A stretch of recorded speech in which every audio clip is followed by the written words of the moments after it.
Steve Dangle Podcast. Powered by Sports Interaction. Wanna bet? SDP The Steve Dangle Podcast. With your hosts, Steve Dangle, Adam Wilde, and Jesse Blake. Let's go! Jesse, the first thing I want to do, because I was going through my old photos today, because Dina Pugliese left BT, who an absolute legend, works with our good friend Sid Sixera over there. I worked with Dina for years; she's amazing. So I went back through and I was looking at old photos and old video, and this popped up, and this is right before the first wave of the pandemic, based on Everly's age. This is Everly watching Steve at about 6 or 7 months old and reacting. She always used to watch you when I would put you on. Here you go. Let me see.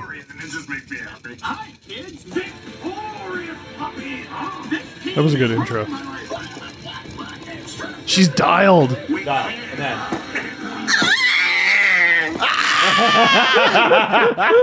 She always liked when the dogs jumped out of the screen.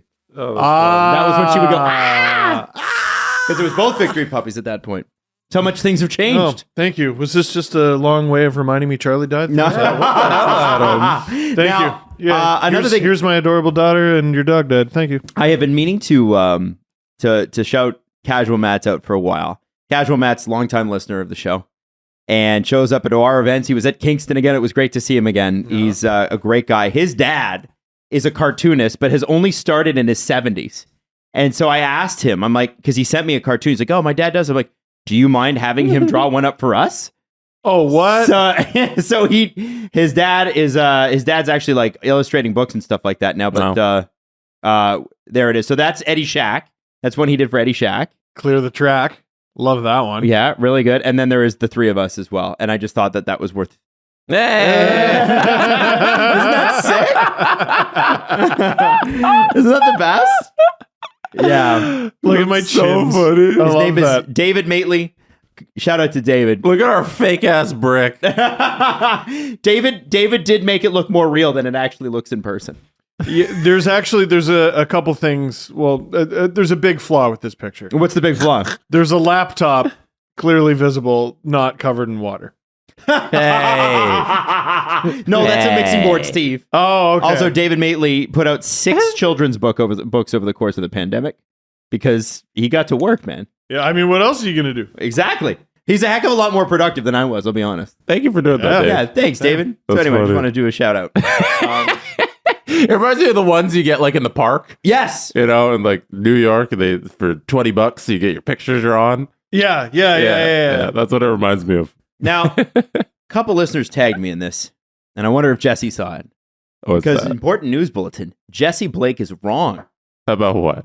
Well, yeah, so I'm wrong we had very a often. huge debate on yesterday's show about whether or not Minnesota, who has retained salary now on 2 trades, Ryan O'Reilly being the first one, the other one, the Dmitry Orlov, Garnet Hathaway deal yesterday, whether or not the players involved in those deals that had their salaries retained actually go through Minnesota. They go through it on paper.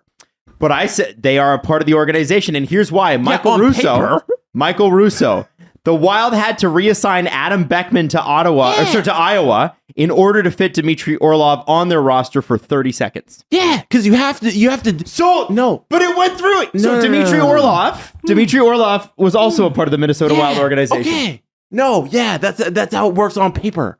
All I'm saying is when the 3 GMs get together, it's not like Doug Armstrong traded Ryan O'Reilly to Minnesota and then Bill Guerin, correct?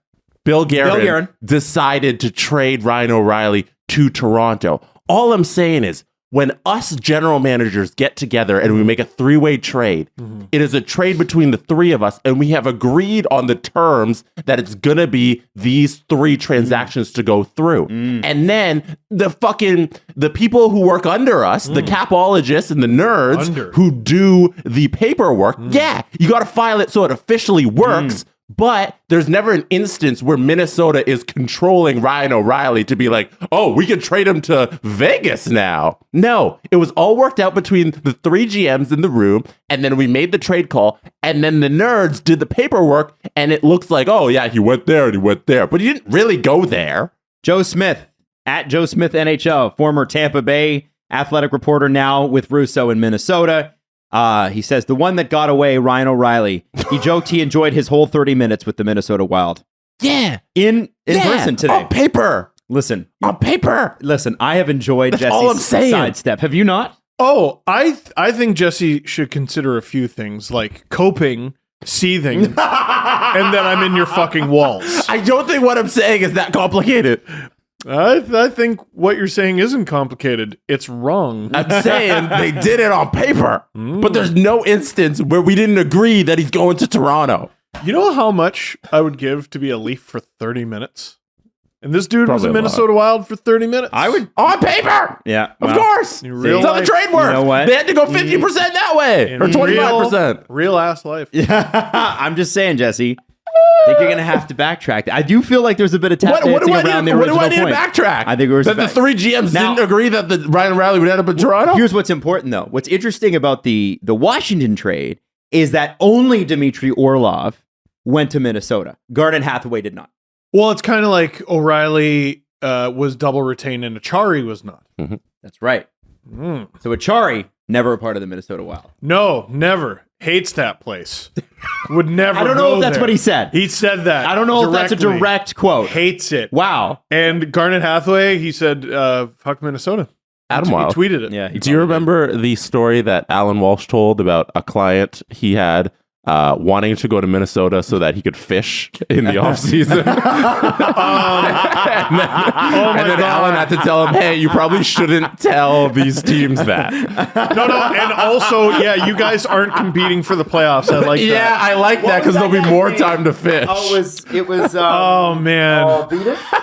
And he played like 10 games in the NHL. No, he Peter. was good. He was a good player. Was it Peter? Oh, my God. That's He played for the gonna bother me. Lightning and the Rangers in his final season. Seager. Seager. Something Seager. He's a Czech player, right? Yes. They're all Czech. All of Alan's clients. It's spelled cigar. Zdeno.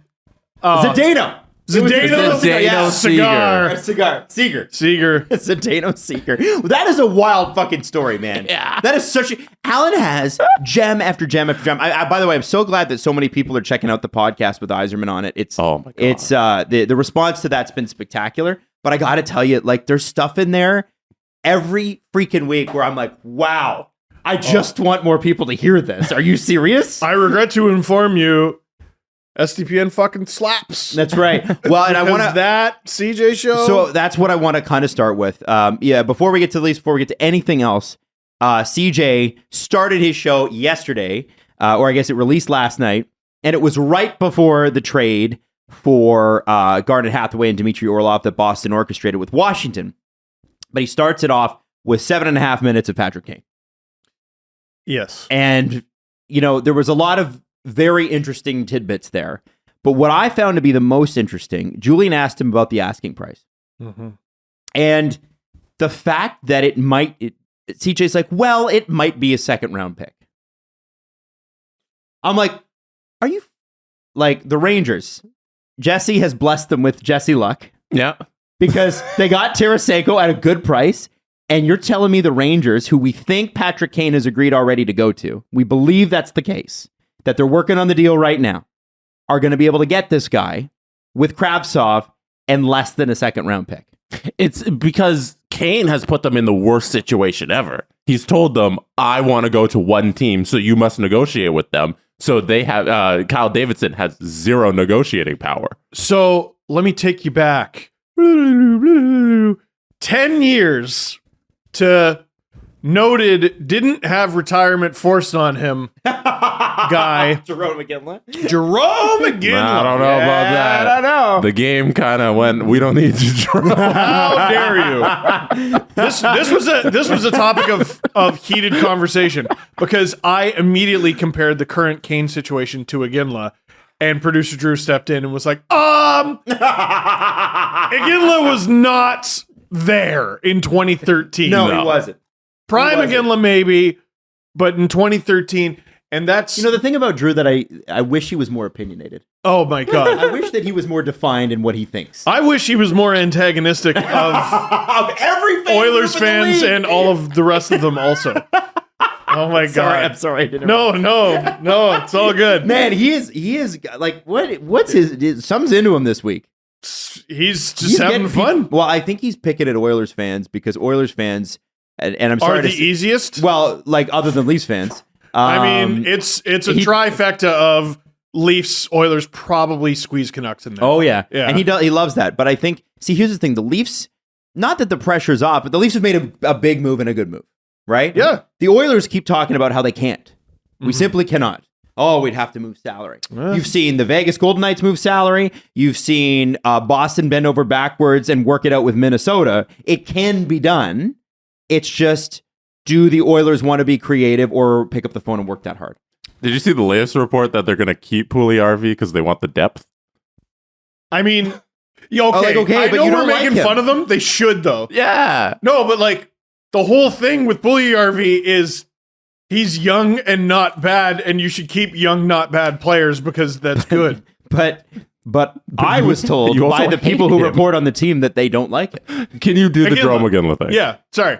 So Iginla, people forget, was a huge commodity. Yes, at the he time. was, Like he was. people wanted this guy badly. And I mean, it's important to point out pre-advanced stats. Like, okay, I'm gonna. No, it wasn't. First of all, and second of all, fuck you. All right, how dare you? You couldn't pull up a J Fresh chart back then, though. Not a JFresh chart. Just charts from guys who ended up getting hired because it was 2013. I'm bugging. How dare you? Okay, so Sorry. by the way, that's not a shot at JFresh. I No, don't think- not at all. He doesn't work for an NHL team because I don't think he could take the pay cut. Yeah, exactly. But we got Jarome Iginla, who was highly sought after, and there was a deal. Do you remember this? There was a deal for him to go to Boston. yes, and he backed out of it. It was like a second Koklachev who never really panned out, but I want to say he was a former first or second round pick. And I think there was another small piece to that. Now that's not a lot. And it's interesting for the Kane conversation though, because we have two examples of an Iginla trade for the price of one. Because he was traded to Boston. There was a deal in place and it even got reported. And Iginla at the last minute went, well, actually, I only want to be traded to Pittsburgh. So Pittsburgh had to give up no salary retention. Kenny Agostino, Oh, wow. Marley's legend, Yeah. and Leafs preseason legend, Ben Hanowski, and a 2013, can you imagine? A 2013 first round pick that ended up being 28th overall that they used to select Morgan Klimchuk, another Marley's legend. To give you an idea, what was Hanowski? I'm trying to look it up.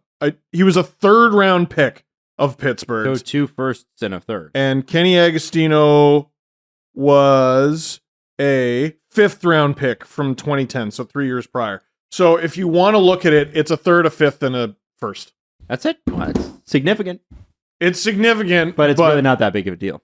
No, it's not. So, but what were the Flames supposed to get in return? Iginla only wanted to go to literally one team. It was bad enough return when it was 2. I'll go to one of Pittsburgh or Boston, but then it was just, no, I only want to go to Pittsburgh and wear powder blue. Weird. You could have even taken an example from more recent memory, and that's last year with Claude Giroux. Claude Giroux told Philadelphia, I will only go to Florida, and they had to make that deal. And they ended up getting quite a bit in that trade. Actually wasn't bad. That was to the Philadelphia Flyers was Owen Tippett, a 3rd round pick, and a conditional 1st round pick. Which isn't too bad when your hands are tied behind your back. And you have to only negotiate with one team. The Panthers also got some extra assets too. Mm-hmm. Rubtsov, Bunneman, which is, I always wanted Toronto to get that guy just for the name. And 2024 5th. Yeah, and 50% retained as well to help Florida with the cap. So we've seen this happen, and we've seen the team get, in both instances, a 1st round pick. But I think it feels like it's even deeper here with Kane in that there's no negotiation at all. No. And if you don't help the Rangers get me there, like I'm going to be upset and I'm not going anywhere. So almost like a demanding toddler, and I'm not trying to say that as an insult, but it's like he's like taking one of those like metal cups and just clanging it on his cradle. Trade me to New York. yeah. Well, according to CJ too, the part of the reason that he's not picking a team like Vegas is he's not, because they would be interested. He's not convinced that their defense is good enough. So he's being real picky about it. Oh yeah. And I think ultimately, it sounds like he just wants to go and live in New York and play hockey. And, I don't know if you remember the Nick Kiprios episodes from 5 years ago now when he was here, but he said it's the best fucking place to play hockey. It seems like a foregone conclusion he'll sign there in the offseason then, right? Well, yeah. I mean, if they trade for him, they can retain him too, right? Like they get that option. Was it on the CJ show where CJ made the point that he needs to get surgery as well at some point? And the longer this is delayed, like the further it pushes into next season, So like if he doesn't get traded here, there's also the opportunity he just has surgery and calls it quits and comes back next year. So let's play a fun game called Put Words in CJ's Mouth. Okay. It's my favorite. So I listened to the CJ show on the way here, and he mentioned two things like half an hour apart. But my brain immediately went, those clicked together. Kane wants to go to New York, and the price is not going to be astronomical, but they need a third team.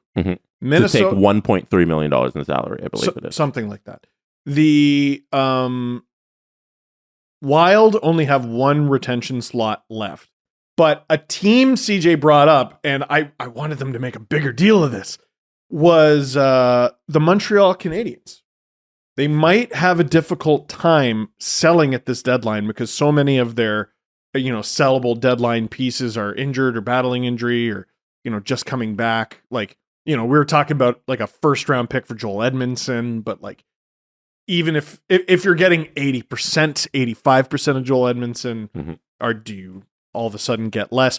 But Montreal could be a as they put it, banker team.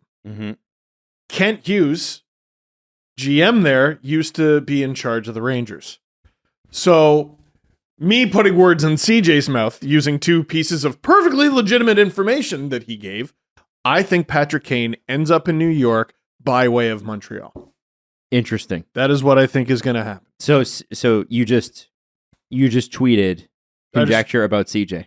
Absolutely. I radioed him. Consider yourself radioed. The only Nerd. piece of Get wrecked. the only piece of hair on the soup that I would see there is that I don't think Kent Hughes and Chris Drury get along. I think that's the guy who replaced you. I think it was pretty sudden that James Dolan was like, "Hey, can I all of a sudden don't like you? Get out and bring in Chris Drury." I think good business gets along. You know what I mean? And Montreal is straight up just the middleman. They're just the middleman. Listen, I don't have to like you. You don't have to like me. We barely even have to be on the phone. Let's make this transaction and go right back to our comfortable lives, hating each other's lives. The other thing that I would like to extrapolate. Oh my God, I got distracted by my phone. Here it is. So it's going to be difficult for Chicago to get a first round pick for Patrick Kane. So it's probably going to be a second, right?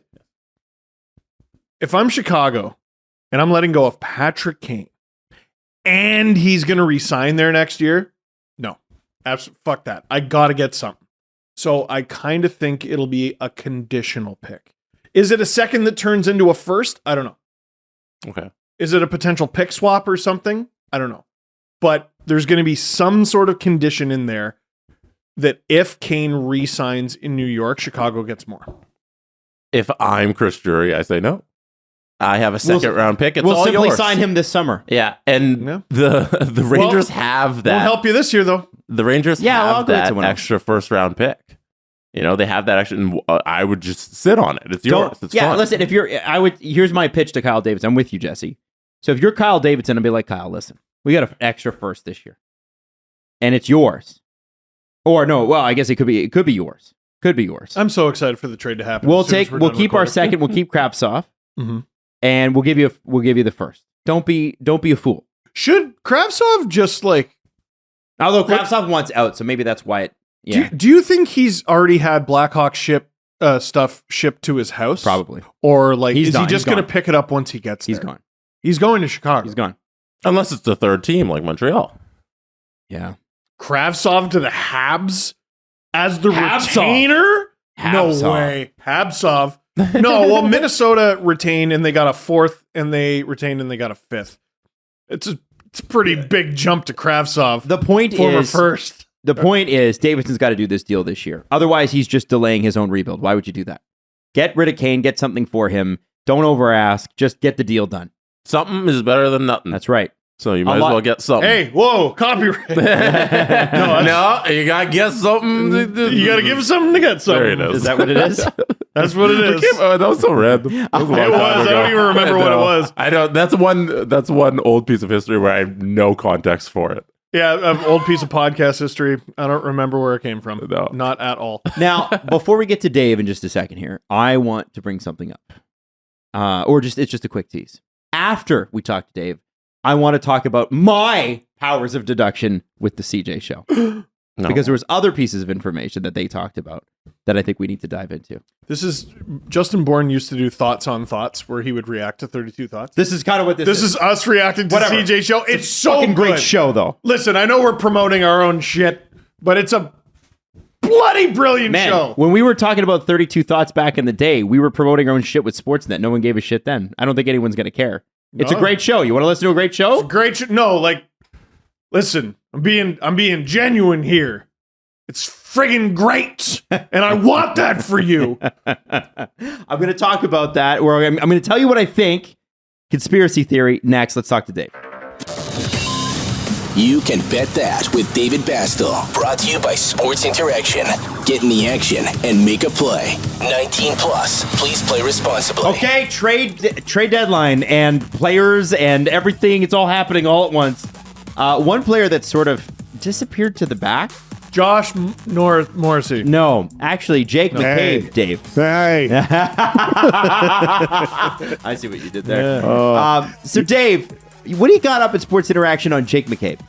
Yeah, well, you know what? Sports Interaction has the Toronto Maple Leafs as the favorites to land McCabe. But here's a situation, because I threw that out there because obviously it's Leaf-centric. There's a lot of teams in on this, but according to Sports Interaction, the Kings are close, the Lightning are close, Vegas is close, Pittsburgh is close, but Toronto leads it by a smidgen.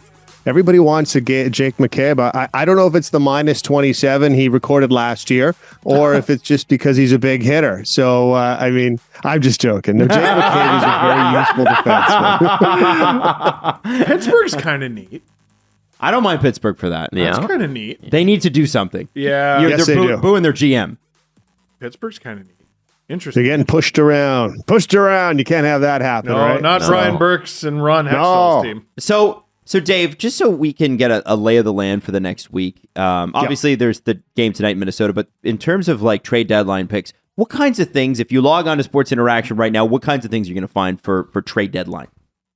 Well, right now it's on the site. We have multiple players and destinations. So it's almost like the same sort of thing we were talking about here with Jake McCabe. We'll have different players. I think we're up to about 9 different players, which is pretty significant because usually there's about a top 10. I'm going to try to increase that within the weekend as well, depending on what happens trade-wise and if players get moved throughout the weekend and so forth. And we'll have destinations on where they're going to go, your top 5, your top 6 teams. We also have yes-no propositions. So we'll throw out an option of, like, say a Barbashev.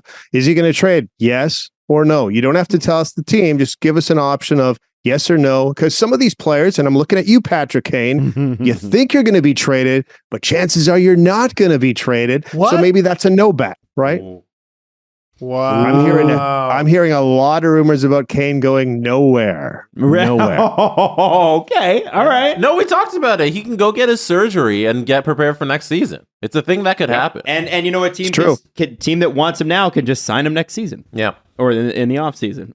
If you're Cal Davidson, you're probably upset because you're like, I wanted something for this guy who was here for 40 years, but like, lower your price then. Yeah. Get it done. That's it. Ooh, That's okay. it. Well, Dave? I'm just saying, there's a lot out there. We have a lot of tracking to be done. Reminder about the O'Reilly thing for tonight's game against the Minnesota Wild. Hat trick prop at 100-1. That's pretty sweet. I know you guys are all over that. And of course, I put my $2 down. XFL week number 2 this weekend. Who isn't watching this, baby? That's a thing. I'm starting to dislike The Rock. Why? He's too much. Well, did you see Black Adam? No, I heard it's the worst movie of all time. Okay, so I watched in the same week over Christmas. I watched the Lindsay Lohan Christmas movie and Black Adam, and the Lindsay Lohan Christmas movie is 100 times better.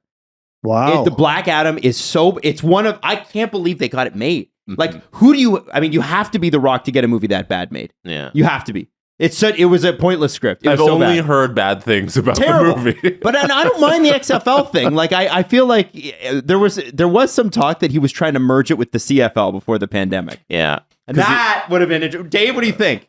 I would have been upset. I got to be honest with you. I love the CFL the way it is. I know it's smaller market and so forth, but I don't want to see all this, on fifth down, you can do this. And no, just stay on the south, stay on the north. And yeah, that's, well, hey, USFL starts up too pretty soon. So, hey, there's another spring league for you guys to bet on. Thanks, Dave. We'll talk to you Monday. Guys. Have a good weekend. Okay, so something else CJ mentioned. So this is what I love about some podcasts, because what happens is at this time of year, you release a podcast, a trade happens right after, as we know. And you're left with the remnants, and sometimes the remnants are important. I'm going to talk specifically about the deal that Boston and Washington pulled off yesterday with the Minnesota Wild, Dmitry Orlov, former Minnesota Wild player. Mm-hmm. I have to say that, first off, Garnet Hathaway is the most Ross Boston person they could have picked up. You absolutely nailed that. Where's he from? He's from Maine. Exactly. Is he actually? Yes. I didn't even. Oh, man. But he did grow up a Caps fan, I believe. Yes. Is what they're saying. But he's from the area. Weird that you would grow up a Caps fan. He has a relationship with the owners. I believe his family does. Oh. Yeah. Okay, well, that makes sense. Yeah. So, but Garnet Hathaway and Dmitry Orlov going to Boston. Orlov is playing 22 minutes a night in a very depleted, because John Carlson, I don't believe, is playing. No, he's not. Depleted Capitals lineup. Skating. He was Skating, on the ice on a Monday. Skating. And Chris pointed out, yet none of the Washington defense is signed beyond next year, or beyond this year, except for John Carlson. Yep. Orlov is obviously a UFA, but he's eating 22 minutes a night. Even if in Boston he goes in and he plays 16, that's great. Probably way better. Well, they have a top 3 of McAvoy, Lindholm, and Orlov. That's preposterous. And maybe Connor Clifton can play there, even though he was traded yesterday, along with noted Alan Walsh client Jakob Zboril. That's right. There was a report that was wrong. It's so fascinating to watch the Boston Bruins, because for years in Toronto, it's like, guys, it's really hard to get elite defensemen. Boston in consecutive years lost Zdeno Chara and Torrey Krug, and ended up one with Hampus Lindholm, Torrey Krug, and now Dmitry Orlov. Not that Dmitry Orlov's elite, but he's pretty good. Well, it's not bad. Also, it's not a bad top 3. The conversation is so different between like the Leafs and a lot of teams, and then Boston. Mm-hmm. What I think we need to get bigger. I think we need to get someone who can like move bodies in front of the net. The Bruins go out there and like, we need to get Bruins, and they go out and they get. It's like they're correcting it. Garnet Hathaway is a Bruin, and they're just giving him the correct jersey for the first time. 100%. Yeah, that's exactly what it feels like. It was like when Johnny Boychuk got traded. It was like, even though he was a great Islander, he was a Boston Bruin. Islander, that was an okay fit. I mean, they're the closest fit to the Bruins in my mind. It felt like a 4-year rental. Like Boychuk could only be one of like player for 3 teams. Oh yeah, Bruins, Islanders, and if he'd ever played for the Flyers. If the Flyers were on brand. Ooh, you gotta be mean. You gotta be mean. If they were on brand. No, Hathaway is perfect. And also, I pointed out in the video on SDPN's YouTube channel that Hathaway, the Bruins have now cornered the market on players with spit-related infractions.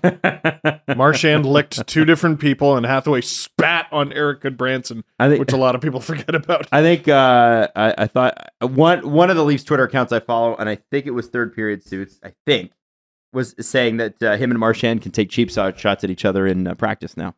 Oh, like, Can you imagine? folks, I don't want to be down on my team or yours, but I'm not sure how anyone beats that team. They were going to be hard to beat in the first place. Their bottom six just got so much better. Their defense just got so much better. That's tough. It is. Now, here's my conspiracy theory, Cap, and then we can talk a little bit more about that trade. CJ was talking about Gavrikov. A lot of people were talking about Gavrikov. And he mentioned the Bruins. A lot of people were talking about Gavrikov with the Bruins. Now, Dmitry Orlov, I didn't even check this before the show. I should have. What? Dmitry Orlov shoots what? Left. Right. Gavrikov. No, left. Gavrikov shoots. Left. And Dmitry Orlov shoots. Left. Right. So No, left. But left. Stop. Correct is the word I'm looking for. Who's on first? I fucked up Adam so bad I fucked myself up. I didn't even realize it the first time. Do you know that? Yeah, I know. Holy You know. shit. What a knob. So Boston's got their left shot defenseman. And so I'm left wondering who's going to pay the obnoxious price for Gavrikov. Now, I'm seriously curious about this because the Leafs are looking for a defenseman. But to me, the left side's not where they need it. They need a right side guy. I've tried several times, putting different defensemen in the Leafs top six and figuring out who goes and who stays. And I haven't really come up with a trade scenario that makes any sense for them that makes them better. Like, okay, you take Gavrikov, you put him on the left. What do you got? Riley, Gavrikov, Giordano? So then what about Sandin? Well, Steve, you put in Sandin instead of Giordano. Well, that's not what the team is going to do. Why would you do that, though? Giordano's been great. Yeah. Now, Gavrikov, I believe, can play both sides. So do you have two lefties on the right? Like, do you have Brody, Liljegren, and Gavrikov? And then you're going to throw Gavrikov. You're going to spend a first-round pick to put a guy in your third pick. Yeah, I just don't think it makes any sense. Not for the Leafs. At that price, like, I don't know if it makes sense for many teams in the National Hockey League. Jarmo Kekalainen wants a first and a third.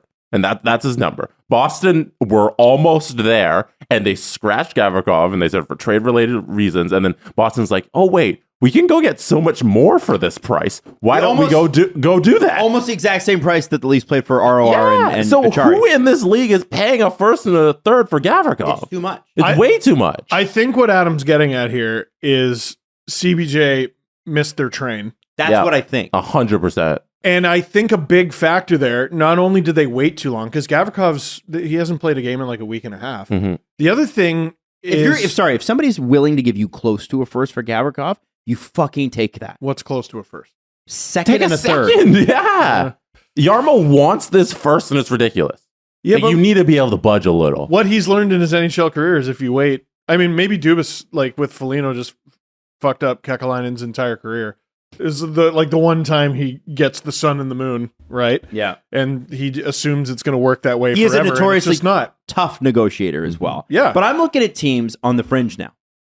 Well, so this is the thing. A new seller hit the market and it dropped the price. Yeah. It screwed the trade. Yeah, because Washington recognized that there are so many teams around us who look a lot better than us, and we probably shouldn't be going for anything. We have so many UFAs. Let's sell off a couple and go get some assets. They've also lost like 5 straight games. Oh yeah, they're not doing good. They're not going to make the playoffs. And so, Well- Adam, like, where's the team who's going to pay that to Columbus? So here's my question. Okay, so you've got the Islanders are now. I'm just going to start East Coast, okay? Because we got a great playoff wild card happening. my Like God. last year, it was dead. It sucked.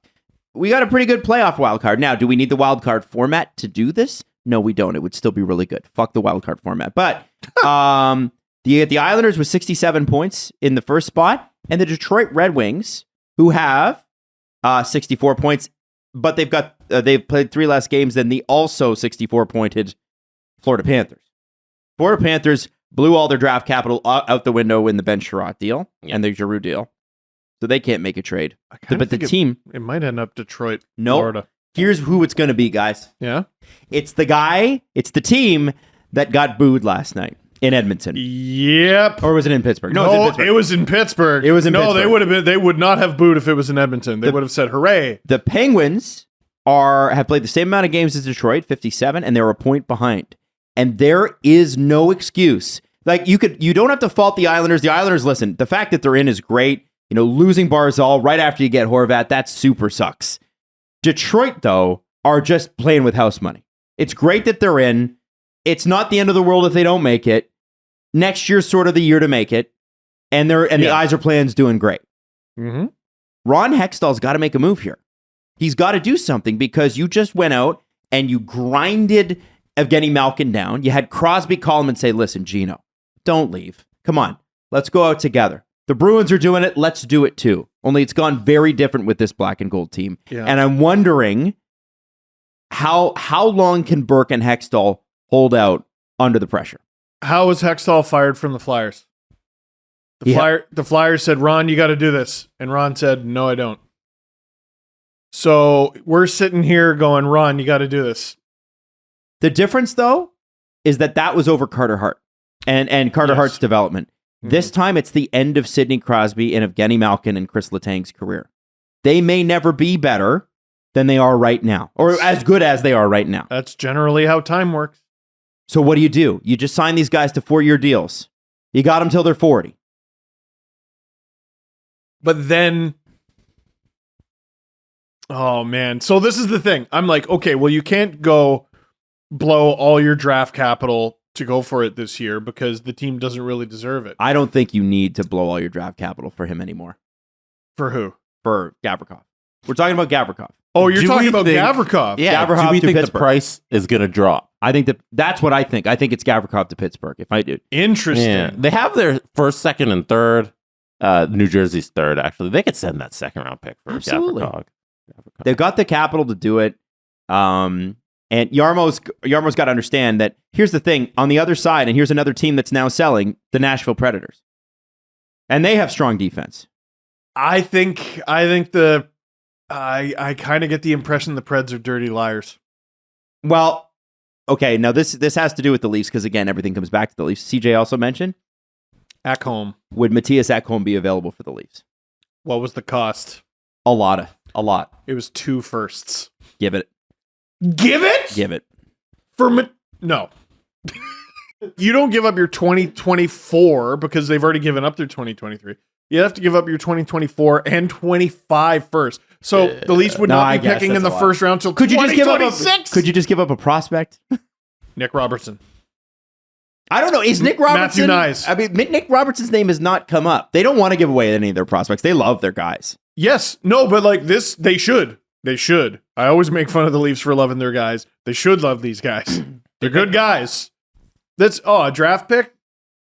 We don't know what that is. You go and have fun. That's what a draft pick is, by the way. You go and have fun. The Leafs did not give the Carolina Hurricanes Seth Jarvis. They gave them a pick, which the Hurricanes could have wiped their ass with. They intelligently selected. But instead they intelligently selected Seth Jarvis. Remember when the Bruins had 3 straight first-round picks? Those weren't all theirs. Only one of them was. Yeah. And the next 3 picks after those first 3 picks were way Legendary. better than the ones that they made. Legendary. Although Jake DeBrusk has been good. I know, but Senyshyn and Zboril have not been that. I like your idea on Pittsburgh. I think it's going for something. The Matthias Ekholm thing doesn't really make sense to me because his contract's so long for so much money. But you get him at 50% retained. It's 6.2 and he's 32 years old and it's 4 more years. But Right. Pittsburgh going out and buying, like they could always use help on their back end because they pay so much for the stars up top, and so they can always use the Buzz Flibbit. The other team I put out there, the other team I want to put out there is it's in the Western Conference, and it's another team on the outside looking in, and it's a player that plays this type of coach's hockey. Gavrikov to the Calgary Flames. No, Now they have strong defense. yeah. But Daryl Sutter has a particular type of player. You could be very good at hockey, but if you're not a Daryl Sutter guy, you're just not. I think Daryl Sutter has a particular type of player, and that particular type of player doesn't wear a Flames uniform. because I don't think he should be coaching the Flames anymore.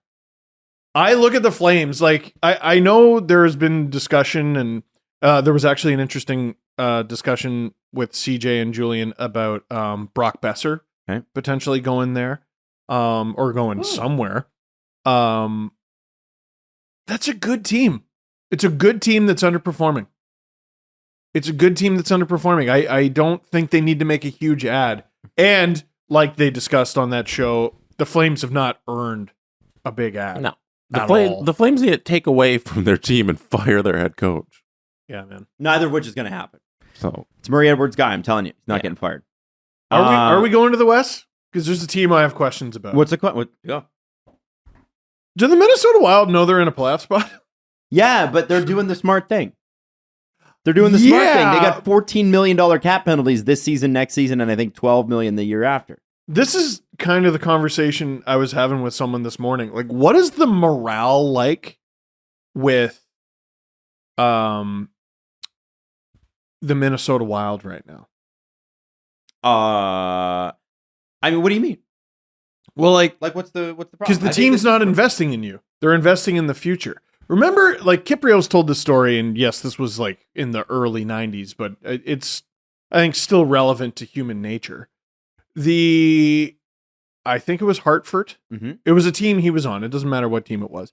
Traded a player for a draft pick or a prospect. I can't remember, but it was a future, right? Okay. And was it the smart thing for the team in the long run? Probably. But the room was like, cool, great. Well, that doesn't really friggin' do anything for us now. That draft pick is 15 years old right now or whatever.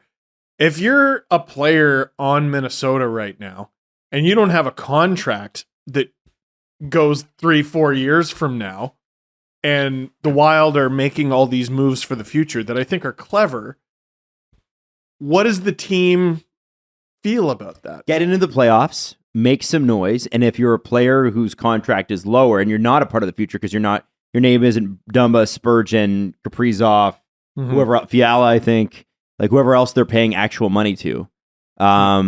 Then Fiala's on LA now. Sorry, if you had exactly. There you go, right? Yeah. So because they couldn't afford him. Go take advantage of the opportunity with a team that's still pretty good, is going to make the playoffs where all the eyeballs are going to be on you, and then this summer sign a gigantic deal. I think you have like a really good point with a guy like Marc-Andre Fleury in particular, because he's in the exact situation where that would be disheartening. So Matt Dumba is a UFA, and his name has come up like, it's not a big name out there, but it's like a little whispery name where he could move.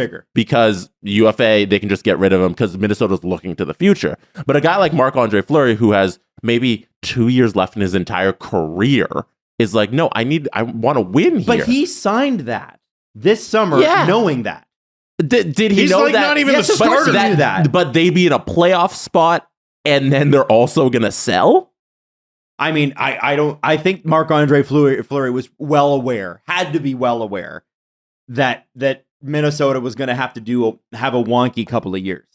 But I think the team, when you get to this point in the season and they say, look what we've done when since last offseason, you've been trying to sell off everything. But look what we've done with the tools you gave us and the players in the locker room that we have. We're in a playoff spot. Can we not get like a little bit of, hey, stand pat for a little, maybe not just sell off everything? No, because Bill Guerin's ice fucking cold, man. Yeah, and that's unfortunate for the guys. Bill Guerin cut bait with the two most prominent players and caused the team to have 15 million, and 12 million, or whatever the number is, 14.5. Huge numbers. Numbers we've never seen.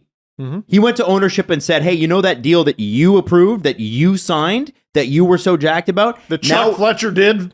Now you're going to have to pay 35. You're going to have to pay almost 40 million in cap to get out of in the next 3 years. Yeah, it's 12.7 this year, 14.7, 14.7, then back down to 1.6. You don't get to do that without convincing ownership that this is the way it's going to be. And if you're a player and you're in the NHL and you don't like it, well, who cares? It's Bill Guerin, man. He doesn't care. That's why I kind of see Minnesota as a team that could pull off like kind of a hockey deal. Yeah, because I can see that. They shouldn't be selling, like pure selling. They're in not just a playoff spot. They're in one of the top 3 slots in the Central. Yeah, not even a wild card. And it's a tight race. Like, they could still miss the playoffs, but like, okay, so holding on to Dumba and getting nothing for him. Can't do that. It doesn't really make sense. Yeah.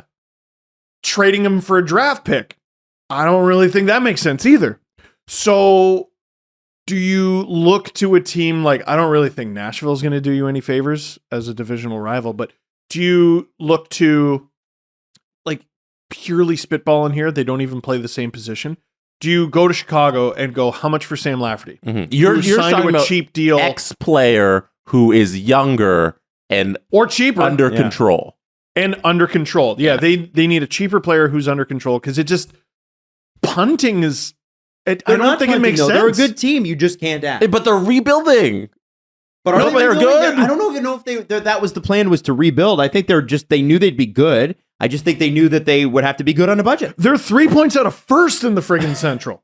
So they don't need to add. Dallas, and it's a shit conference anyway. What do you need to add for? You don't need to get better. Well, just be who you are. It's a division, like, ready for the taking. Yeah, and they could do it, and they're go and do it.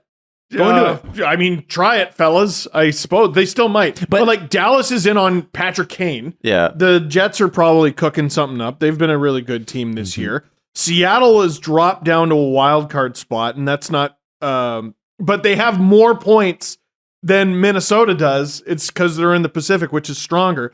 Colorado is hot, and then you get down to Calgary, which is slowly approaching fucked. In 90% of cases, the team you just laid out there, a team that's 3 points out of the division lead, we're going to trade deadline. They're buying. They're arming themselves to the team. Are they in on Patrick Kane? Like, are they going to sell everything Gavrikov? But Bill Guerin's sitting there and is like, no, I'm kind of rebuilding. Here's a fun one. That kind of sucks for the guys. Here's a fun one. Are the Leafs re-signing Justin Hall? Do we think it's going to happen? What is this? No. Do we think the Leafs are re-signing Justin Hall? Yes or no? Based on Cam Sharon's article, absolutely. Fuck. Well, he doesn't work there anymore, though. Yeah, but it's probably because he wanted to make more money. Are the Leafs working for an NHL team is like the least profitable venture you can do? Are the Leafs going to be able to afford Justin Hall next year? I don't think so. I don't know. Not at $2 million, it might be hard. Maybe that's a luxury. I don't know if you can afford. If he comes back for less, if he signs the Geo deal, come on, and he's Jesse. like, "Fuck it, I'm coming back." Come on, Toronto. Jesse. Where is he from? Chicago. Minnesota. Oh, Minnesota. He was drafted by Chicago. He's from Minnesota. Oh, he's perfect for them. What if you get Minnesota to retain on Dumba and you send them Hall? Dumba to the Leafs? Yeah, and even though Hall's a UFA, he's cheaper. I assume, would be willing to re-sign there. Is there something that could happen there? The Leafs are looking to upgrade. The Wild aren't looking to punt, but they are clearly future planning, right? Mm-hmm. Is there something there? I use the Leafs because Hall and the Minnesota connection and everything, but you could use any team there. I really like the Leafs getting Matt Dumba. I think you might have stumbled upon something. I literally tonight, put zero thought into it, thought about it live on the show, and shat it out of my mouth. You know what? I think you literally stumbled on something. It sounds like something that'd be very decent. And I don't have a source. No one whispered anything. To be clear, you say trade. I say trade. Okay. I just see something that could potentially make sense. Yeah. Now, another thing though that they talked about on the CJ show, they need like a body mover. That's not what Dumba is. Yeah. But he is an upgrade. Dumba is the upgrade, and then you can go out and maybe do a Shen deal, which is incredibly cheap. Yeah. Or they have so many defensemen. Or you just commit to what you are. Yeah. Upgrade the position that Dumba is going to fill in that slot, and then you have 6 other guys, that can switch and move in. Brody, Liljegren, Dumba. Get better, Connor Timmins. Yeah. Brody Liljegren. Brody Liljegren, Dumba has no problem moving the puck. Riley Brody, Giordano, Dumba, screw it, and Sandine Liljegren. That's fine. That's awesome. That puck is going choo choo choo choo choo choo, and the other team might have a decent time in front of your net if they can get there. And Matthews plays right wing. Yeah, O'Reilly's first line center. No. Riley on the left. Wing. Matthews on the Riley on the left wing. Morgan. Morgan. Yeah. O'Reilly. Riley to O'Reilly on the top line, and then Joey Anderson, top line right wing. On D, Matthews, Marner. The D pair we've been looking for this whole time. Call up Kyle Clifford. Call up Kyle Clifford? Yep. Yeah.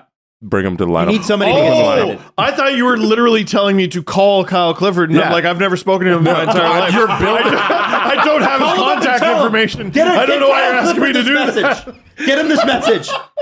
I'm asking you to perform a transaction in your fictional world where you're building the Leafs. I don't know him. He's left. Right. I don't know him. I can't do that. All right. Hey, if you think you know which way it's going to go, and maybe you think you do, maybe you're like Jesse and you're like, Ryan O'Reilly is going to be a Leaf. And we're like, Jesse, what do you know? You did sort of nail that. I wish I bet on it. I don't like that so Yeah, you can. I don't like that at all. That is a weird thing. Anyway, you can that. you can lay down your knowledge. Sports Interaction, pre-game, live and play, one of the many prop bets, and of course there's trade deadline stuff. Sports Interaction makes it easy to deposit, play, and cash out. If you want to bet, see all that sports betting has to offer, sportsinteraction.com/STPN. Or in Ontario, you can download the app using the QR code on your screen. 19 plus. Please play responsibly. This show is sponsored by BetterHelp. Now, listen, we talk about mental health all the time. It's extremely important that you take care of yourself. You take care of your body, you take care of your mind, and then the rest sort of takes care of itself. And one of the things I think I want to ask you, because I remember, and I hope I'm not getting too personal, but I can remember myself here, I was reserved about going to therapy, and then I was reserved about going back to therapy, even though I knew I needed it again. I was reserved about both those things, and then reserved about telling anyone about it. Right. Even. Right. Yeah. And I think that's the whole thing that BetterHelp is trying to do here is the barriers to therapy can be a lot. It can be costly. It can be hard to find a therapist. And maybe if you're matched with the therapist, maybe you don't vibe with them, because that does matter. It does. BetterHelp gets you matched with somebody in like a couple of days, and you can talk to them any way that you want. It can be text, it can be video chat, it can be on the phone, and it's a heck of a lot cheaper than many other places that you would get it. So the call to action here is we want you to live an empowered life. Therapy can help get you there. Visit betterhelp.com/SDP to get 10% off your first month. That's betterhelp.com/SDP.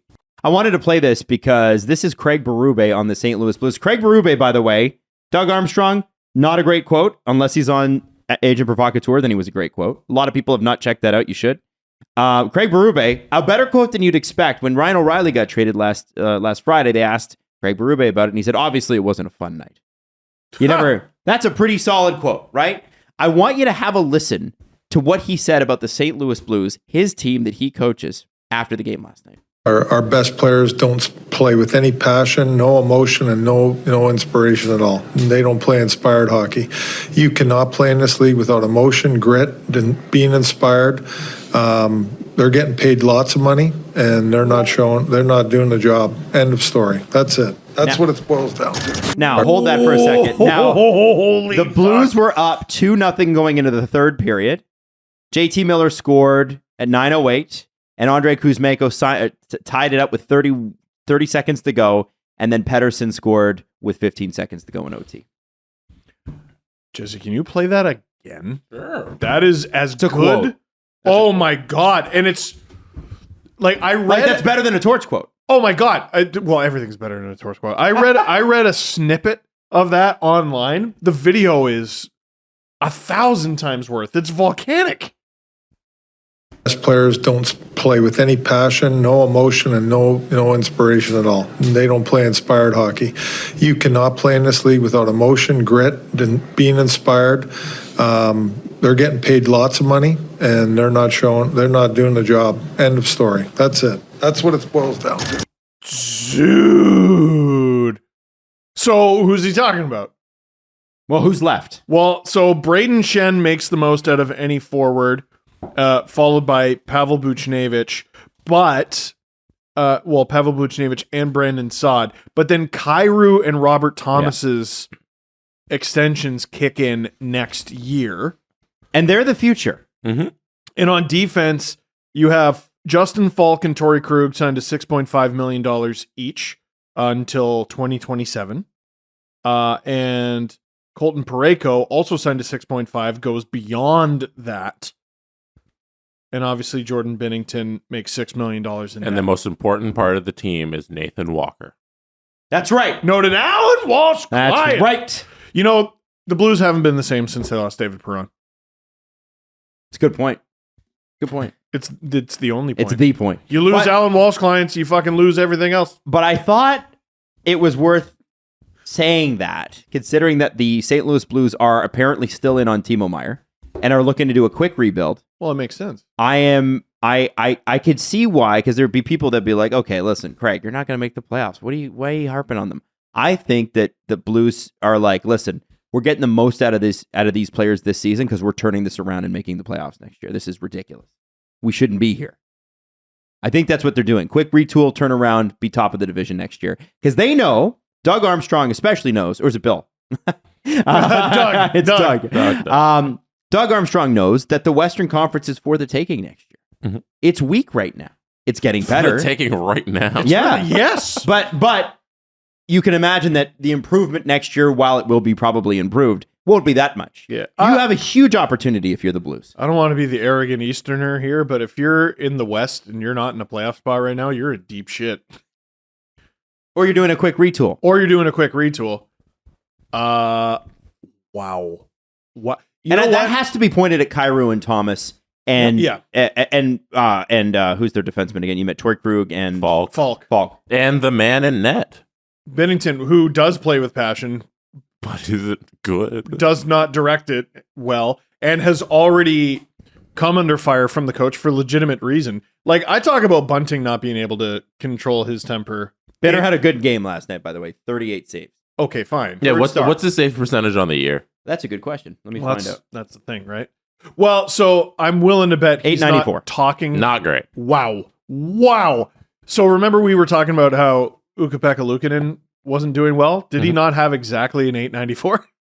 Yeah, was that- almost that. Or yeah. 897, I think. Yeah, whatever. Like, that's brutal. But he was good in that game. So who's Berube going at? So I think there's something coaches do where, because these guys they're so hot under the collar when they lose, and then they got to have microphone shoved in their face right after. Mm-hmm. And I think what happens is they're mad about 1,000 things, and what it often gets converted into is aggression at the media.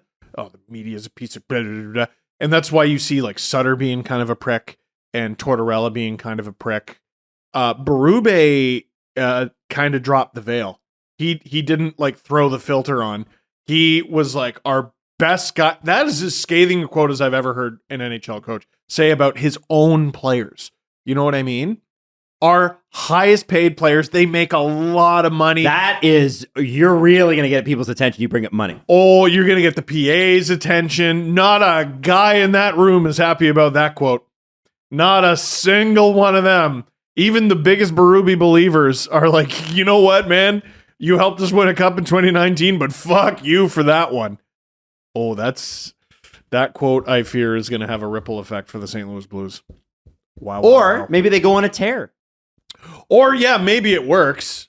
I mean, the last quote I remember of Berube's was he complained about the officiating in the Stanley Cup final, and then basically every call went their way for the remaining 5 games How of the do we series. get that? How does Sheldon Keefe learn that skill? Is that a like a Pokemon skill that you can like give them a stone and then they learn it? I'm sure somewhere between him yelling at the refs less and Wes McCauley retiring. Okay, fair enough. The other thing I want to get to before we get to a couple things before the press conference. Did you see the farce that was overtime between the Tampa Bay Lightning and the Buffalo Sabres last night? I The saw the end. non-call? The Lyubushkin And then Lyubushkin breakaway. pulling down Stamkos with his stick in front of the ref and then taking the puck and scoring on scored on a breakaway, Steve. I need to see Lyubushkin. this again. Yeah, he scored on Andre Vasilevsky Now, on a breakaway. if you after think that we're the only worst complaining non-call about the ever. refs because we're Leaf fans, man, if I was Tampa, I'd be so fucking mad this morning. Holy shit. This is one of the worst plays I've ever seen. How did the refs not catch it? I got to Rewind it. Because I was so caught up in the fact that it's Lyubushkin. Here we go. Did you see it? Yeah, I see it. Oh, See he his pulled stick? him down. in him and then him yank him He down? enters him. Okay. All right. With the Phrasing. stick. Let's here. Can you play it again? He yanked him down. I think Stamkos loses an edge, guys. No, you can't. Look, Don't be one the of those. stick is trapped on Oh, him. I think it can be both. I think it can definitely be both. I think it can be a hook and also not the reason Stamkos fell. That means Or not, that means according to Adam's it's face. a hooking penalty. And then, you need Vasilevsky to stop Lyubushkin. Like you Nah, need he's that. an NHL player. That's a good shot on breakaway. No, dude, remember like once every 6 or 7 games with the Leafs, Lyubushkin was like, whee! Yes. And he would just fly up on the rush. He had a great setup. I can't remember who ended up scoring the goal. Oh, look how pissed those fans are, too. Oh, I'd be so mad. Yeah. And it's nothing against the Sabres. Like, good for them. They're doing great. But It's- like, holy, how if you're watching this, Oh, there's JJ Paterka, and you know, Alan Walsh client, the reason they won. here's what bothers me, Steve. Here's Yes. what bothers me. What? Is that you've just let the refs off the hook. Literally. You gave the the refs. hooking. Aha! You gave the refs the benefit of the doubt there. Stop doing that. No, let me see it again. Because we're going to get a good angle. The broadcast angle isn't good because his stick is hidden from us.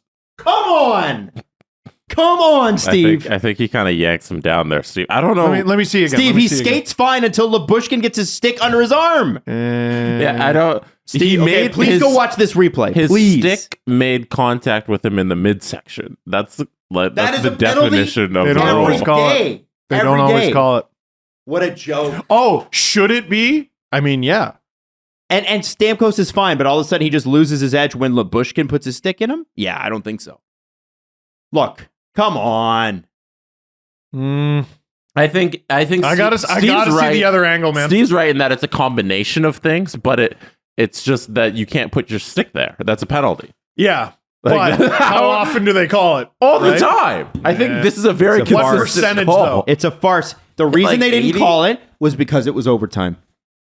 Oh, I agree with And that. that's fucking bullshit. It is fucking bullshit. The same reason they didn't call the bunting penalty on Yost Call it. because the Leafs had a power play. Okay, Jesse's got the other angle. So this one, the overtop angle, they're making the argument that Stamkos lost. He lost it's an edge, stick man. on stick. It's more of a stick lift from Lyubushkin. That's so grainy. He lost an edge. I'm sorry. Dude, it looks horrible from the broadcast side. It does. He lost an edge. It's unfortunate. And whoever that was on the other side of Stamkos maybe should have got on the horn a little faster instead of complaining. Look at him. Throws up the hand. Hey, standing stock still. Move your fucking ass. There's a breakaway. What are you doing? What are you doing? Move. It's Lyubushkin. You got a chance of catching him. I just want to say, Chris just tweeted this like a second ago. Uh-oh. No? Can I do the other angle? Oh, here. Yeah, I guess it doesn't matter. Yeah, it's not breaking, you know? Here you go. It's breaking to us, but not to Yeah, you. it's not to anybody listening. So the argument is that it's stick on stick and Stamkos loses an edge because he's turning around. He loses an So, edge because the where way is it? he Where is it? falls. It's Stick on stick is still a hook. No, They you always can call that. You can do a stick lift. And Oh. then The way- Stamkos loses an edge because the puck is behind him. Yeah, the way Stamkos falls, if Lyubushkin hooked him on his right side, it would have made some sense because of the way Stamkos falls. But he's on his left. Stamkos would have got pulled back, and that's just not what happened. I think they got it right. I'm not going to lie. And, like, I don't give a shit about either team. Like, it's, you know. I 100% disagree in that you have to call, if a guy's stick makes contact with the guy's body, that's a hooking penalty. I don't understand how you're bending the rules like that. I'm not bending the rule. No, the officials bend the rules by calling it whenever the fuck they want. But like that, I've seen that called. You and I have seen the exact same things, and I think we have the same opinion. It's just you've seen that happen and get called 1,000 times. I have seen that happen and not get called 1,000 times, and both of us have seen it 2,000 times. Does that make sense? Which one is the correct way to do it? Probably your way. That's my whole point. But it's 50-50 enough that Like, I get it. Adam wants to move on. Do you want to hear what Chris has to say about No. Patrick Kane? No. Okay, fine. No, I'm kidding. Patrick Kane. Chris CJ says we're still a week away from the NHL trade deadline, but word is Patrick Kane's situation will come to a head well before then. Expect a resolution in the next 24 hours. Oh my God. Probably as soon as you post this. End the episode. Upload this right now. Dude, we spent all this time talking about Ilya Lyubushkin. Although- Dude, upload it right Chris now. CJ says Kane has not waived his no movement clause as of right now. Okay, but when did he tweet this? 6 minutes ago. 24 hours. We have until 1 o'clock tomorrow. All right. Get this up now. All right, a couple more things to do. Just a couple of people weighing in on the DMs here. Jonathan says, "Hey, Adam, big fan of the SDPN. Want to say that in France's top soccer league, we were talking yesterday about that Formula 2 driver who was hired because he was really good at video games. He was really good at playing, and it turned out he was a really good driver too. In France's top soccer league, there is a manager who does not have his pro license, but he is the manager anyway, because I guess over there you have to have a pro license. Oh. The team has to pay a fine every game. He got his start being a soccer coach from Football Manager, which is a video game. What? Several people tweeted that at me. It's Ted Lasso. Yeah. You have to have a license to work as a coach? What is this? Well, you're in Europe, like in England, you have to have a license to have a television. So what is the license to be a GM? To be a head coach, you have to have a sporting license, and it's a way to keep people out. What kind of mafia racket is that? It's a way to be like, now rich people can do this, but you can't. Like, are we talking at the pro level or like coach? France's like, top kids? soccer league, as in PSG, would be in this league. So why did they send him to the women's training? His name is Will Still. He's the youngest boss. He cut his teeth playing Football Manager. He is the coach of Reims, which is League One. What a racket! What's his position at the club? He is the manager. The head coach? Yes. What the fuck? You need a license? And why don't they just get him this license? Well, I think because it's a pretty significant process, it takes a while. Is he unqualified? Is it like F1 where you like need to do No, a you certain need a amount of UEFA laps? Pro license. Do you think that UEFA's like, you know what you know about FIFA? Do you think UEFA's any different? You have to pay. Here's what it is. We give you a piece of paper. You pay us money. Now you can play. So why wouldn't they do that instead of paying the fine? I think they're working on that. But right now, they have to pay what amounts to £25,000 for every match. 25,000. And he is studying up for his UEFA Pro license, but they're like, we don't care. We want him in now. Listen, He grew up in Belgium. He's from England. $25,000. listen. Hockey, basketball, baseball, American football, they all have their problems. Soccer is so wildly corrupt. Everything I hear about it is, and like every scandal would be like a top 5 scandal in the NHL ever. And this is not a scandal. I think this is cool. This is great. Well, yeah, I guess And it's by the not way, a scandal, but he's been on it's fuckery. as of the printing of this article, which was the 11th of January this year. They were on a crazy run at the time. They're He lost his first match to Monaco 3-0, and then tied the first one, tied the second one versus PSG, tied the third one, won the next one, another tie, another win, another tie, another win. Like it's like he lost one game in his next 10. This guy's no joke. And this is not PSG. PSG is the big club, right? Reims is a smaller club, not big money. This is Ted Lasso. This is legitimately. Is that a crazy story? Yeah. So is he how much friendly? Does he have a believe sign? How much franchise mode do I have to play to get hired as a GM? You know what, man? Am I on my way? I guess. Like, honestly, Steve always says this, and I think it's, if you think that it's that hard to work at a pro sports organization. Nope. You know what? It's hard, but it can be done, and it's easier than you think. Listen, I don't think you can get out of bed and go and do it today. But if you work toward it, you can do it. Absolutely. There's nothing about the people that are running the organizations now that makes them smarter than you. They just might have more knowledge or more of a resume. There's no adults. No, there are no adults. It's interesting. I was listening to a podcast on, of course, some medieval people the other day. Okay.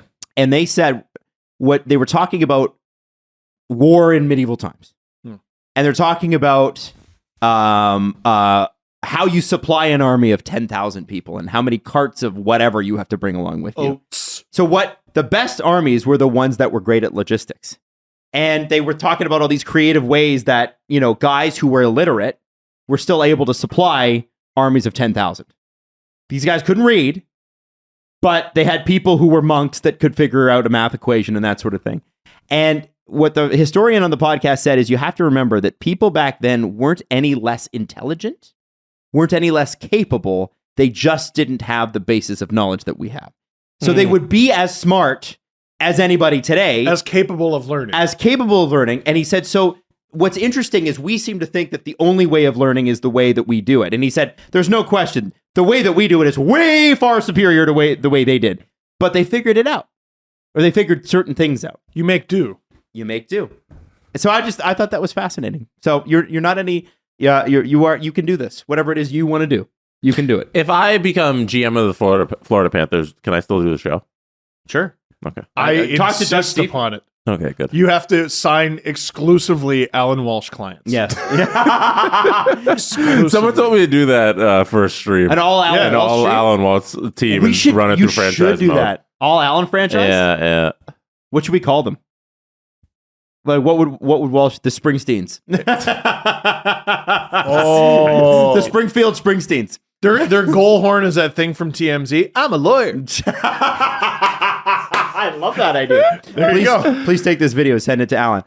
From Mike. Hey guys, or hey Adam, listen to the pod today. He's like, man, you really touched a nerve with wanting to play GM mode connected with Steve and Jesse because it's not in NHL 23, but it was in NHL 14. It's a much requested fan favorite that has just not come back. Yeah. So for all the content you could install in NHL 14, GM Connected was the best. People loved it. They have not brought it back. It was super buggy. Oh, it was? Yeah, from what I remember, it wasn't like it did. They didn't hammer it out, but they didn't stick with it. They tried it out and then they didn't keep going with it. And NHL 15 was a mess. It was like multi-console. That was the one where it's like half a game was on PS4. Yeah. And the full game was on PS3. I think the guys who work on the game take an undue amount of heat, and I think it's just they don't get the support. They need the financial support. They don't get the support. And the NHL needs to demand that, right? Like the NHL needs to be down their neck about it. EA, not the guys that are working on the game. They need more people on that. It's just, listen, I'm going to get NHL every year. Like, if anyone from that franchise is listening, I'm going to get it every year. I love the games, grew up in the games, still love the games. Even with all their faults, the game is too difficult to play. And I'm not talking about, I always lose. I'm talking about the game crashes and the lag and the glitches and the timeouts and you know how you just want to play hockey. It is to log on with 5 other guys, play a team of 6 guys, and just get through a game, no issues whatsoever. That system as well doesn't even make sense unless you understand how EA SHL works. Like, Adam, as somebody who doesn't play I don't NHL, if I told you, hey, go log on and play with 6 friends to compete against the other, it's so complicated. Like the menu and the system to get through to the online form. Part, and you all got to create your own players at that point. It's so they've overcomplicated the game. Here's the thing: what I get with NHL, and this is a guy that also grew up. I had NHL, I had a game called Power Play 98 on my computer that I played with a joystick, and I had NHL 2000 and NHL 99 with Lindros, where he was big player. And I can still remember NHL 96 for Super Nintendo with Konstantinov laying a hit on the cartridge. Yes. Yeah. I remember NHL 2000, I think it was 2004, 2005, that was the lockout year, that instead of hockey, that was where I got my hockey, and I played the shit out of that. And I remember Avenged Sevenfold was on the freaking soundtrack. Like, that was one of the best soundtrack games. But I'm bored. I'm bored. When I play it, I'm bored. I get bored. Yeah? I just get bored. Because first off, I don't get to play online with you guys. as much because I have to go to bed so early. As much. Or ever. Like Ever. once or twice a year. You play Yeah, once ever. a year. Yeah. When we have played the three of us together at your house, like when we did that playoff series. Oh It was my like God. 5 years ago. 5 years ago. That was a long time we ago. were high as a kite, and we played right to the Stanley Cup Finals and won it in Game 7. We It was weren't amazing. high. No, Were we not? I think we No. were drunk. I don't know what we were anymore, but it was fun. I still remember, I think Jesse scored the Game Yeah. 7 OT winner, and he immediately got up and ran, and I got up and chased him, and you chased the both of us. And I we think were Steve all tackled grown Jesse. men. What Yeah, happened? because Yeah. we That was won. fun. Why is it hard though?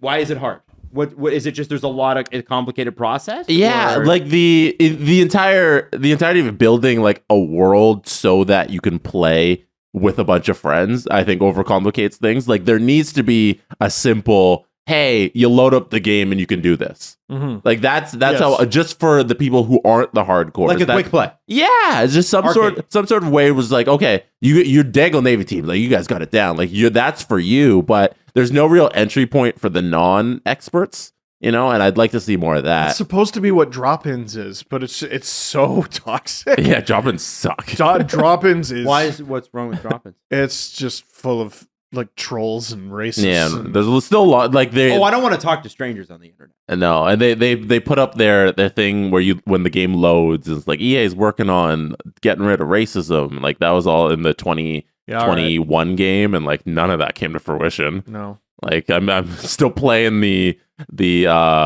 Minnesota George Floyds every Yes. week, Yes. on online. Like nothing's really been done about that stuff. So it's like you don't want to support you the game serious? in that factor, but like oh yeah. oh yeah, That's yeah. Shit. They Yeah, haven't done anything to actively get rid of that. And the so. population online at any given time is usually low Mhm. because it's cumbersome to play, and there are really good video games out there. So people play Something else. Yeah, something and else. They've really fractioned off the people who like NHL because like you can go in a million different ways in how you want to play online. You can play ones, you can play threes, you can play ones like me just versus you 5-on-5, play EASHL, and there's so many little different avenues that when you get into the different parts of the online world, there's so little people because there's already a small base to choose from of people who play Chell all the time, and then you fraction them off even more, and then on top of that, cross console play, I'm pretty sure still isn't in there. PS5 I haven't is checked the recently. weirdest console rollout I've ever seen in my entire life. Well, because you still can't get one. Yeah, the game it's been out for like 3 years. You can get a PS5. You can now. Yeah, now Yeah. finally. Jesse had to You get know? one the other day, and he had to drive to Woodbridge though. You drove to Woodbridge to get that? Yeah, that was the Best Buy that had them in stock. By the way, And it's they great. didn't do deliveries. No, because they couldn't afford an armored car. Because oh my god. Yeah. But and the cross console thing, like other games have figured it out. Why can't I play somebody who's on PS4? Because the people who developed the game aren't given the resources. Yeah, Like I can It's play not somebody their on fault. Xbox. It's not but, their yeah. fault, but EA. Again, it comes down to this: nobody who runs the league plays NHL, so they don't get upset. Players do. Just Actually, like the players don't. just like nobody who. Well, you think the players are going to speak out on the NHL video game? They barely speak out on their own behalf. It used to be a big thing. And now NBA players still talk about their Their 2K ratings. rating. It's not like they play shooter games now Mhm. in the NHL. A lot of guys still play Madden. Like a lot of football players love Madden. A lot of people love a lot of that NBA How players come? love NBA. game. Like it's a game that fucking great game. has a lot of money behind it. There you go. Yeah. And this is like all this stuff is coming from you, Steve, a person who plays actively with your friends like a couple times a week. And like You guys I have jerseys. I play hours and hours of franchise mode every year, and I'm always going to buy the game and do my GM thing because I love doing that. Mhm. Like these are complaints from people who care about the game, I and we wouldn't, want to see the game be better.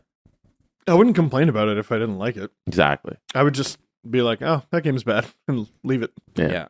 That's fascinating. Okay, well, there you go. And one more thing here from Garrett. While I 100% agree with you guys, Steve, stay off your phone because there's something on there that I don't want you to see. While I do, only because I trust me on this one. While I 100% agree with you guys about records staying in the city, as in records accomplished with the Winnipeg Jets in the 80s should still count now, One question that I have is what happens to the players that are on a team when it gets moved? So let's say it's Tkachuk, the original, Keith. He's a Winnipeg Jet. He sets a record in Winnipeg and he goes to Coyotes. My thought is when they move to Arizona, it all just resets. So he's got the Jets record, but he also could set a Coyotes record. We can do Dustin Byfuglien. Dustin Byfuglien was at Atlanta Thrasher and moved to Winnipeg. Those records with the Thrashers are now a part of the new Winnipeg organization. Which they shouldn't be. Yeah. Those records should stay in Atlanta. No. That's what I'm saying. No, that's stupid. What side are you on? No, I'm saying the NHL is stupid. Like, doing that is ridiculous. I thought you were. I'm like, are you against me on this? You were with me yesterday. It's ridiculous. The NHL barely gave Atlanta a chance to fail. Yeah. It's not working here. Goodbye. Imagine the Atlanta Thrashers had been given the same support that the Coyotes have been. Atlanta's a legitimately big metropolitan area that needs an NHL team. No, drop it. Drop it immediately. And I'm not saying don't give Arizona the support. I'm saying where was that for Atlanta? Yeah. Well, I guess this is the second try. It was their second try. I'm not sad Winnipeg got their team back. No. But it does kind of stink that Atlanta lost. And Atlanta's a major metropolitan top 10 city. Yeah. I'm pretty sure. Okay, let's do the press conference. Everyone knows Peloton makes bikes, duh. But there is also so much more to that. There is treadmills, and there's a ton of other classes like yoga, strength training, HIIT, and boxing. And Steve, you like to take a nice 30-minute ride through various locations. That's the other thing that I think people don't talk about enough is I feel like going to Austria and riding a bike today. Do they have a Guernsey route? I don't know. On Peloton? I am going to lobby them for it. I need Guernsey. I want to ride through Guernsey. They have Scotland. Okay, they do have We're getting close. Okay, they also have the Pacific Coast Highway. What do they call it? California. California. Just because it's a road I drove on. Once you hop off the 405, you can get on the tip. Yeah. Peloton offers thousands of on-demand classes available 24/7. That means you can work out whenever and wherever it's convenient to you. Because nothing gets you moving like the perfect song, too. Peloton has the best playlist. So if you're looking for EDM or 90s pop, or what I do, which is 80s hard rock, I always look for those classes. Peloton has the music to fit your mood, and you can try Peloton right now, risk-free, with a 30-day home trial. New members only, not available in remote locations. See additional terms at onepeloton.ca/home-trial. Our next partner is Athletic Greens. Now, AG1. Jesse, it's a daily part of your life. Yes, every morning. But I want to ask you this. What makes you stick to the habit? Any habit. It's easy. I love the little bottle it comes in because it's aesthetically pleasing. It's very easy. You like that stuff. You like packaging and typesetting. Typesetting, Jesse's a big typesetter. They have the bottle has a little metal lid that's really cool. And it's a very nice bottle. I'm so focused on the bottle. The bottle is very nice. And you put one scoop in, you shake it, and then you drink it. And it's so easy, and it's easy to do, and it makes you feel good. Is it a tummy thing or energy thing, or both?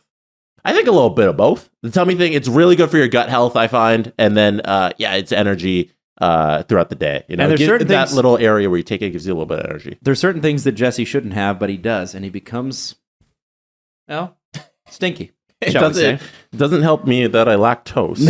There you go. So, if a comprehensive solution is what you need from your supplement routine, then Athletic Greens is going to give you a 1 free year supply of vitamin D and 5 free travel packs with your first purchase. Go to athleticgreens.com/SDP to check it out. That's athleticgreens.com/SDP. Check it out now. This week on the Chris Johnston Show. In terms of, I know we were kind of talking about it with regards to mentioning Vitaly Kravtsov. What exactly is the ask for Patrick Kane? They haven't really got around to asking yet because they haven't been able to shop him. I think the fact that it's likely to be one team, if there's any team at all, really hinders what the Blackhawks can get in a trade here. Maybe you're talking a second-round pick and a prospect. I think that's what, when we're talking about what makes sense, if it ends up being a team like Dallas. I mean, Dallas has so many, for a top team, they've got a really nice prospect pool. I think they'd be willing to give up a second-round pick. I think that there's a lot of interest from the Stars and to make this happen. The Steve Dangle Press Conference. All right, piggybacking off of the conversation we were just having, the first question was from Stinkface Mick Poop Lightning, That's a good line. who wanted to bring up the fact that the Ottawa Senators do not retain the records of the original Ottawa Senators.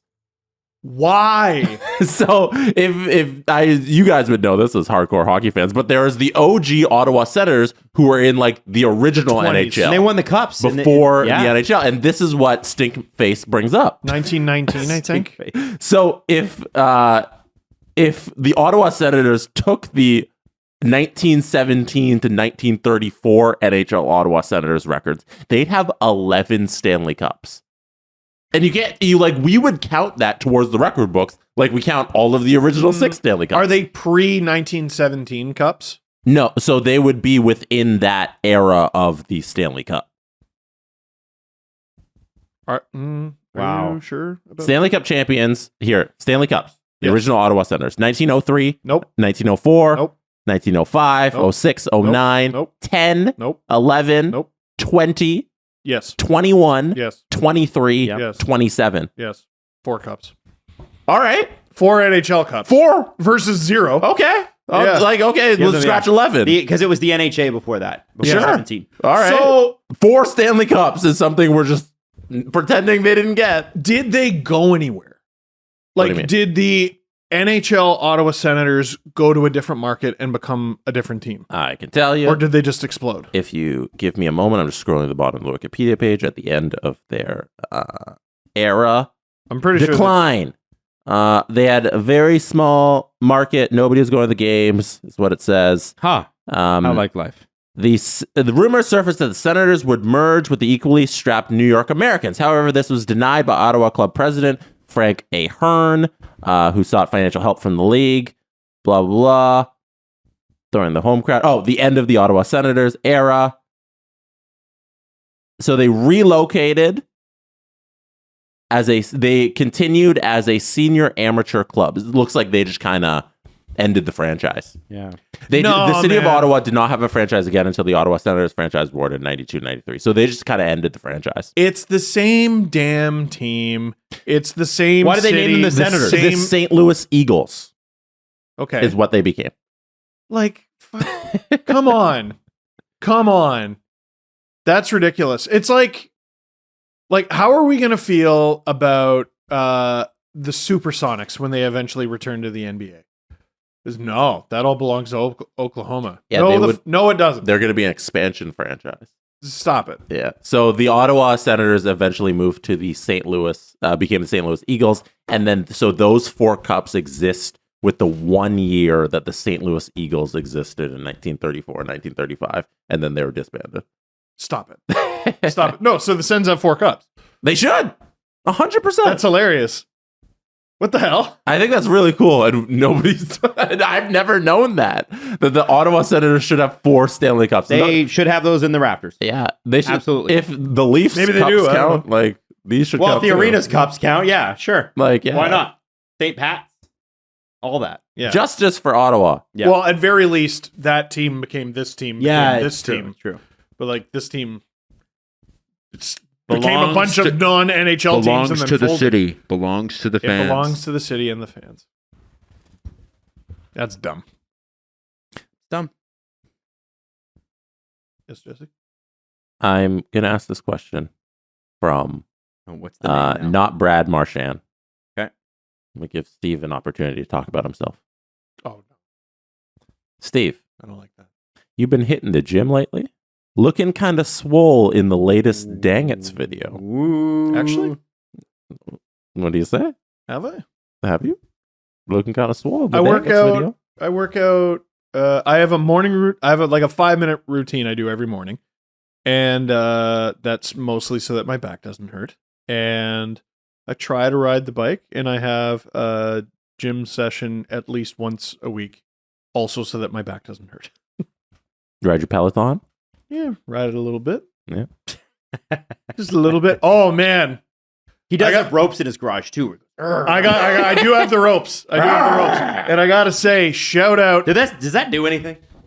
Fuck you. Yes. Does it though? You want to come over and try it? Let's come over and go. Come over. You tell me, but I don't know. Gee, The you guns did- are solid. Yeah. The guns don't lie. Okay, fair enough.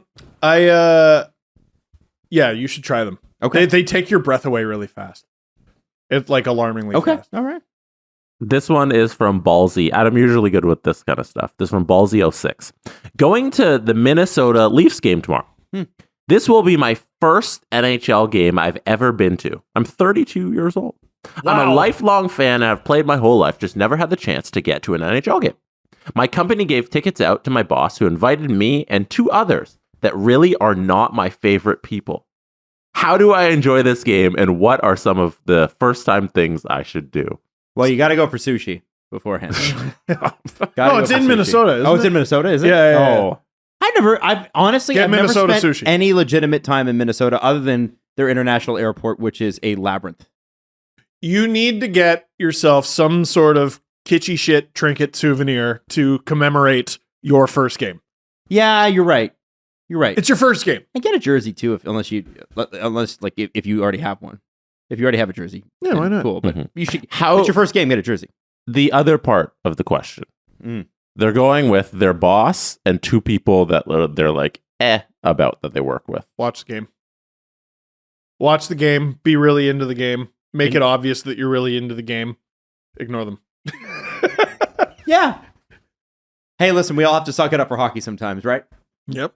That's okay. I think you just enjoy it, and if remember that these events are usually where you make it or break it with your organization. And what I mean by that is people get a little drunk, they say a little too much to their boss, maybe keep talking when they shouldn't talk, maybe they got bad beer breath. Here's what you do. I would definitely say little. Yeah. Say very little and have a beer. Don't be icy. Don't be cold, but be very weary about the amount of alcohol consumed. Definitely. That's a very good point. I should also tell you that Kasperi Kapanen has just gone on waivers. What? Yeah. Yeah, he was held out of practice this morning.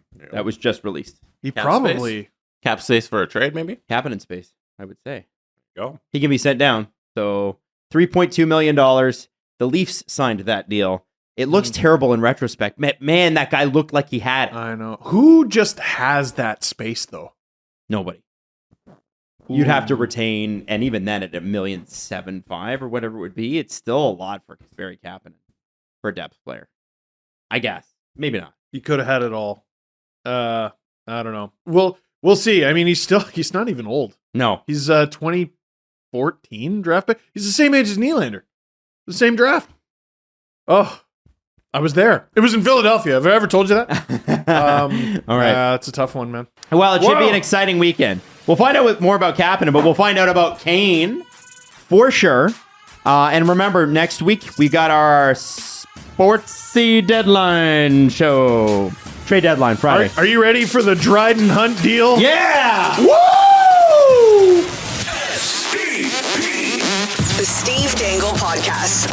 Powered by Sports Interaction, Canada's sportsbook.